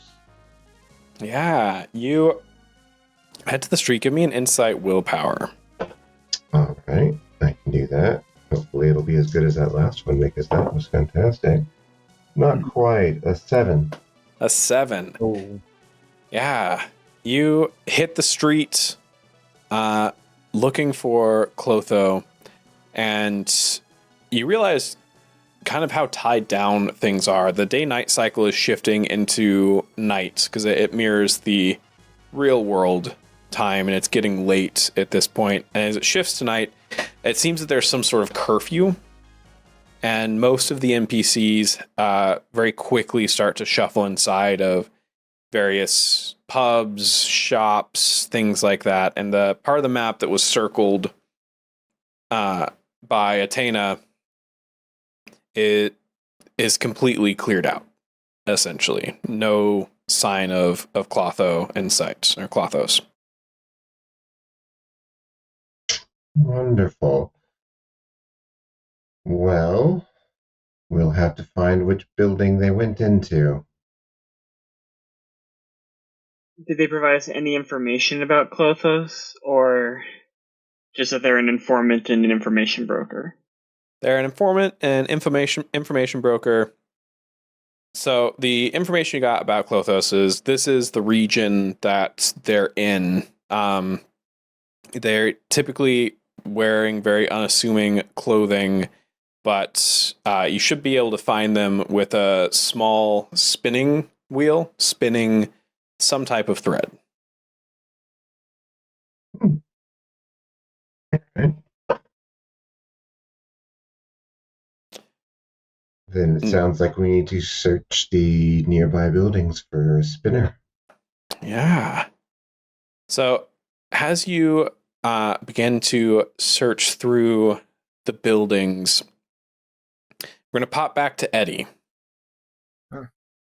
Tankleys, as you group up with Hollow Point Phoebe and Becky Beats once more so they can get your faction bonus, you see Akeso sort of shifts and looks at you, and I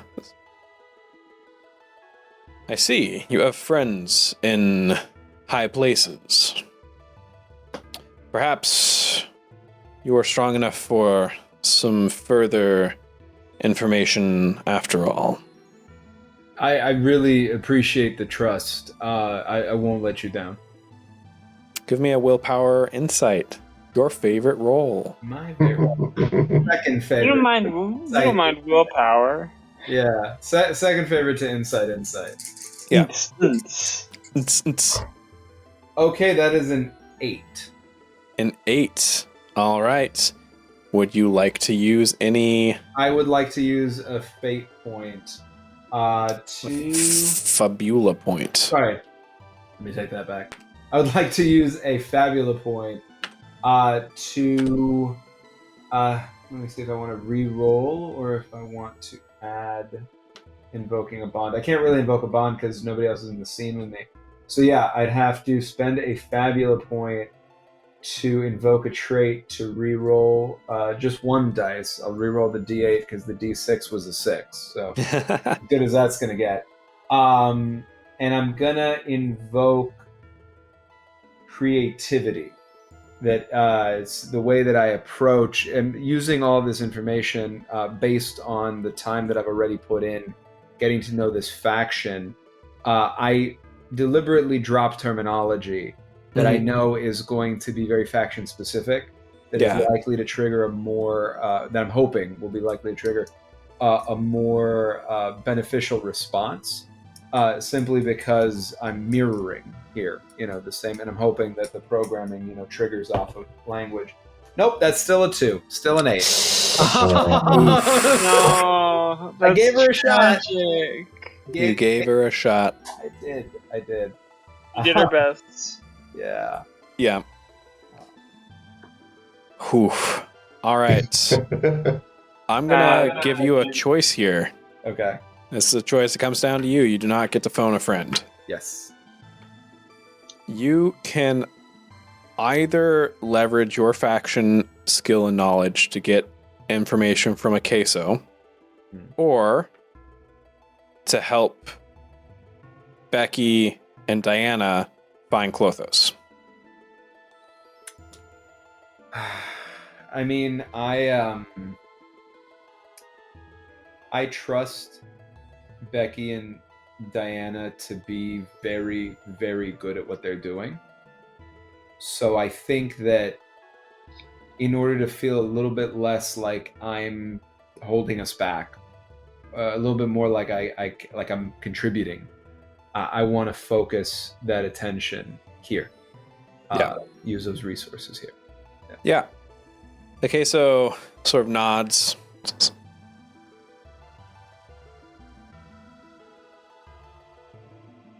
In the sunrise, at the highest point of the kingdom of Crete, as I stood there, I smelled it. The smell I later recognized as burning feathers.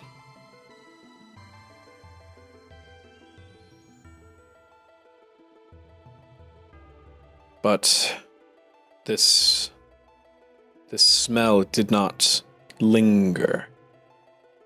They who left it were moving. From Borealis Reach to the other side of Olympus.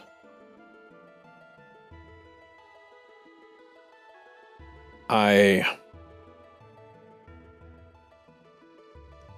feel as though I recognize this smell, but as much as I pull at my memory, I am flawed, but human. My memory fallible. Do not know where I have smelled this before, but I know this tankles. The smell is important. If you can find it, if you can track it, I believe it will help you and your companions on your true quest. Thank you for your trust. Okay, so I really appreciate it. Above table, did he know what's across the map?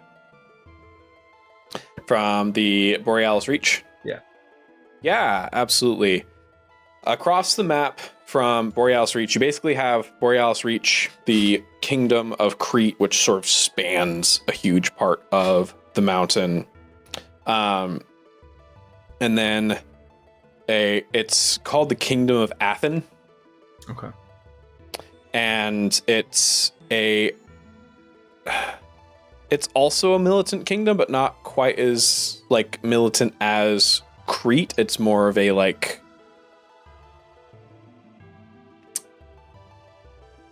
protect themselves, not looking to expand, looking to sort of maintain their foothold. And they sit at the meeting of several rivers. So they're a pretty big trading hub. Previously, they were the blazing hot desert-like region, but with the upheaval, you're not sure anymore what that region is like. Okay. Sorry, stole their son.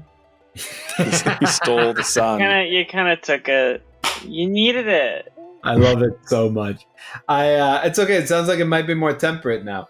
The guy, party chat over, and I'm like, hey, y'all remember where Athen was? It was like a desert kingdom. Now it's got some like rivers, like oasis vibes. You know what I'm talking about? What about it? So I just picked up some intel from my main hookup over here with the Fist of Hephaestus. Okay, so, and it's really good. They're not like a unique NPC. Like I think other people might be able to access. I don't know. I haven't tested it. I don't see others around when I'm there. What'd you find, Eddie? Sorry, it's pretty cool. I'm just saying you should come see for yourself. But it's across the map over there in like the Athen region is I think where we need to go to next as like torchbearers. Like I think that might be our next move. There was something about like sort of like fiery smelling like feathers or something flying. I think we've got like a phoenix situation or maybe like I don't know, some kind of bird-like, dragon creature. Something. It wasn't clear, but it's going over that way, and it is very clear that it seems like it is a quest given specifically in relationship to something. I could be misreading it, but that's the impression that I get. It feels like we should go that way. I do not think we should let. I mean, I think y'all know this. It kind of goes without saying, but like. I think we should make sure Eilon's Ascendant like isn't with us or like doesn't know going on when it comes to that, because I think that the stuff they like, the more that they don't know about like any of what I'm picking up from like the Fist of Hephaestus with regard to this, the safer it's probably going to be for us in terms of like keeping them out of what we're trying to do. You know? Hey, as far as they know, you died during the fight. I mean, that's true. Oh, I didn't think about that. That's right. They don't know that I'm back, baby. And I don't look at all the same. That's very fun. They're really underestimating your levels of insomnia here. I'm sorry. It's been a long time since I slept. So, yeah. Honesty was crushing. Yeah. But something else about the region of Athen is it is a lower level region. It would, like, Tankleys could survive there. It's not like a comfortable survive in terms of like monster encounters, but you could get to Athen from your closest fast travel hub. Copy. So do you want to meet there? Yeah, I mean, if y'all are up, I mean, what are you doing? Is there do you have like a better lead? Is there something that you think we should be doing instead? We Well, found your. Oh, you go. No, go. Well, we found the connection with your fists here in Crete. They're a little more uptight, let's say. But we're finding a courier for them or an info broker. Okay. Okay, that's That'll get us something. Okay. Do you want me to help with that first, or maybe I should lay low if like we don't want Eidolon's Ascendant to know that I'm back yet? What do you think? And I mean, if all roads are leading to Athens, you can meet us there, like what Becky said. Okay. Mhm. Okay. Yeah. I'll go that way. I just didn't want to like derail what you all were doing. You know. No, we can finish this up and then meet you there. Okay. Okay. Cool. But Yeah. not Yeah. that- I'll maybe like if you're gonna take a little bit, I might like grind some XP on the way over. See if I can bust some heads, not knock down a little bit of like colonizer mech. It's pretty fun. Like I want to go bowling with them. Just like knock them over like pins. Nice. Yeah. We'll let you know when the quest is done. All right. Thank you. No, I appreciate. I miss you, both of you. I know you're killing it. I can't wait to hear all about it. I miss you. Oh, As you're sort of looking for Clothos in this area, let's see. Phoebe, you suddenly feel a cold metal against your neck as you hear a soft voice of an old woman behind you whisper in your ear, "Now, don't move a hair." Becky, you turn to see a figure in a raggedy brown cloak, hood pulled up, but you see long gray hair flowing out of the front of it, and a pair of pristine silver and gold scissors open and pressed against Phoebe's neck.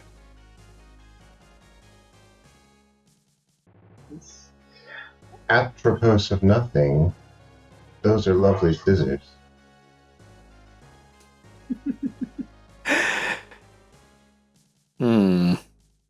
Yes. It seems that you are more familiar with me than I would like. Perhaps I should cut you down now. Okay, I'm sure we can come to some sort of arrangement. Now, why are you poking your head around here? It's far too late. It's after curfew, colonizer. We are here on behalf of Athena? Give me a willpower. Okay, no problem. This is cool. Super normal. Yeah. It's fine, it's just my neck at stake. Oh, yeah. All right, so that is a 9. A 9. Would you perhaps like to invoke a bond? I would like to invoke my bond with Diana, since she is the one currently being threatened. Yeah. I like that. That's a good idea. With an 11, the metal, you feel the metal stay against your neck, Diana, but the figure sort of relaxes a little bit. It seems Athena will send just about anyone she finds. And yet she wonders why we're so close guarded with our information. Athena is very busy with taking care of her people and recognizes talent when she sees it.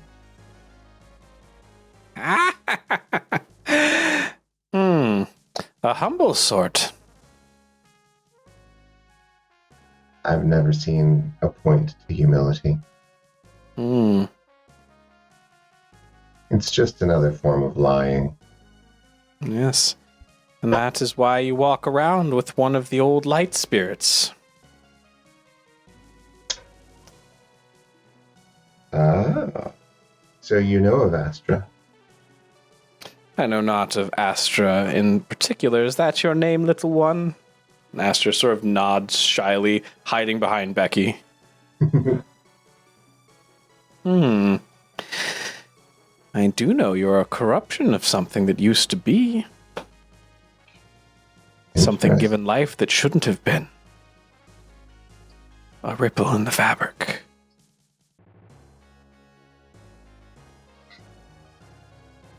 Oh, you see a lot. You see more than I expected. Yes. We are a new sort now. Stronger than before. We have to be for what is to come. What's coming? The end, or the beginning. It depends on how you look at it, dearie. As you feel the metal swiftly drop, just a little small drop of blood trickling down your neck as, with unexpected speed and grace, the figure lurches back about 6 feet, putting some distance between you.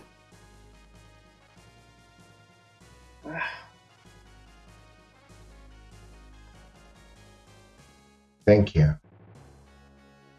I'm not doing it for you. I'm doing it for her. But that is neither here nor there. You are the one I do not trust. You are the one I should have put my knife to. As she gestures her scissors at Becky. I wave my book around. I kind of lazily point the barrel of the gun up at, like, towards, like, her leg areas, just like,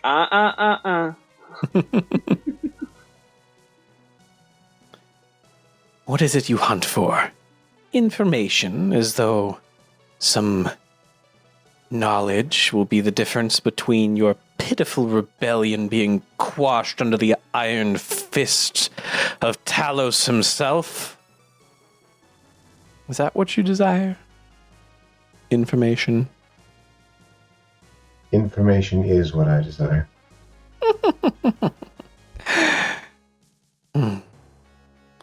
I can tell you you're too late, Flamebearer. Far too late. Why? But maybe What's if you go happened? quickly enough, you can get the next one. Where Let's is hope the she next one? survives it, though. Oh. I don't like what you're saying to me. If she doesn't survive, all is for naught. She can't come back. She doesn't exist the way that I do, the way that you do. You're She's a dancing different around sort. a name. A precious sort. Your dear companion. Astra, of course. Who else could I be talking to but the most important one in front of me?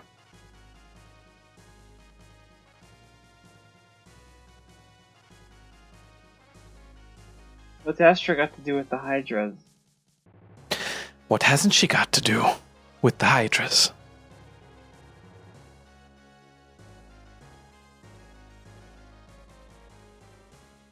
He activates all of them? Oh, heavens no. But she has something they want. Something they need so desperately. Irregularity? The information that you desire, that you can bring back to complete your quest, is that our kind defender, Talos, isn't here to keep people out, but to keep something in. That should be enough for your good little leader. give her some meat to chew on while she fails to draw another map or organize the troops in any meaningful way. If you could call farmers and pig herders troops.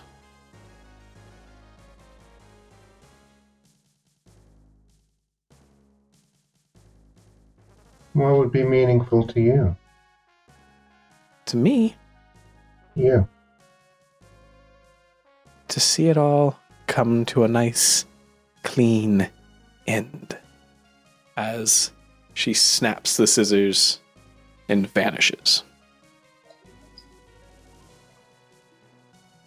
Is this what all the NPCs are going to be like now? I hope so. That was decidedly more interesting. And informative. Guess we have the quest complete. Yes, I suppose we should dash back to Athena and then make our way to Athen. I think Diana's gonna shoot a message to Eddie, considering Eddie's actually in the faction and maybe they have some more lore notes that I don't have access to. She's gonna just shoot a quick...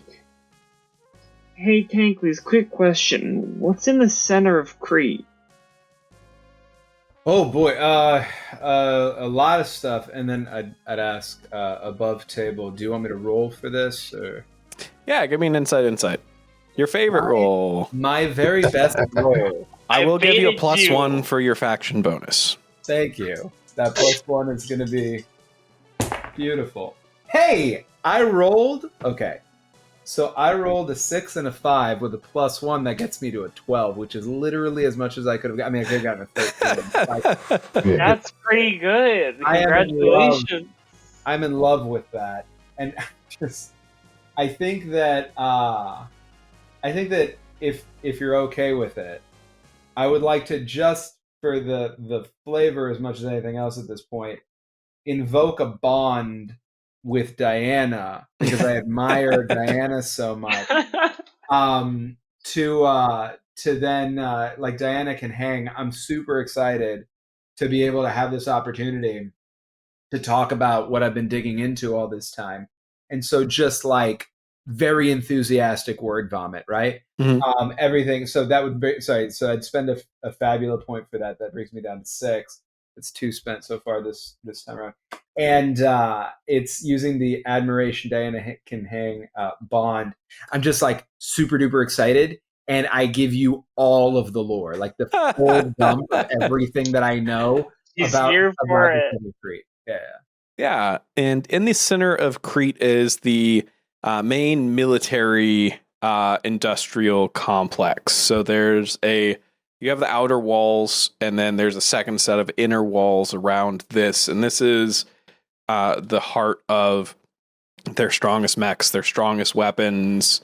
They have a dry dock that they have set up here for building out ships and even potentially airships and things like that. In lore, they're currently researching airship technology to gain like aerial dominance and things like that. So that's their like main place they make all the evil shit.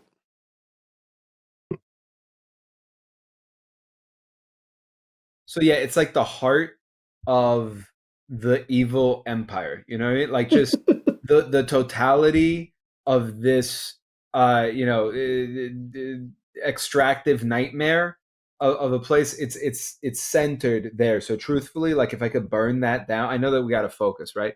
But like if I could burn that down, that would be so sweet. I mean, Right? I appreciate your enthusiasm. If Yeah. anything. I guess we'll meet you in Athens then. Yeah, I'm on my way. You know, can't wait to see you both. And as the three of you make your way to Athens, what was once a desert is now a strange jungle.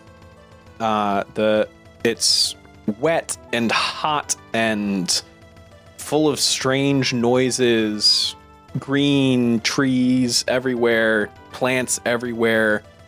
You suspect most of the things are venomous. They're far too colorful to be here as you make your way to the actual capital of Athens. And the capital itself, you see, has several sorts.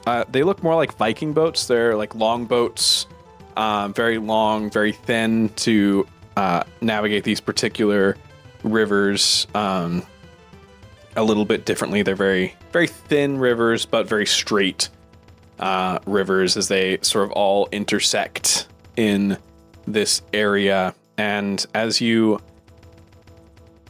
attune to the fast travel point here, you see in a server dialogue, ding, Hydra Head, 2 out of 5 defeated. Oh, fuck.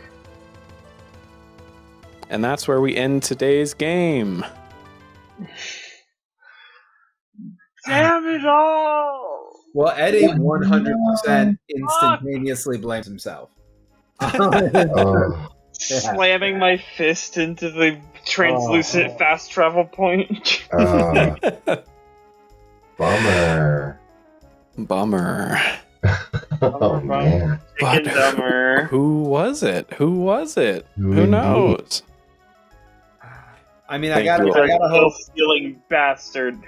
Yeah, I was gonna say. I mean, it's got to be Kalis, but I wanna think it's not.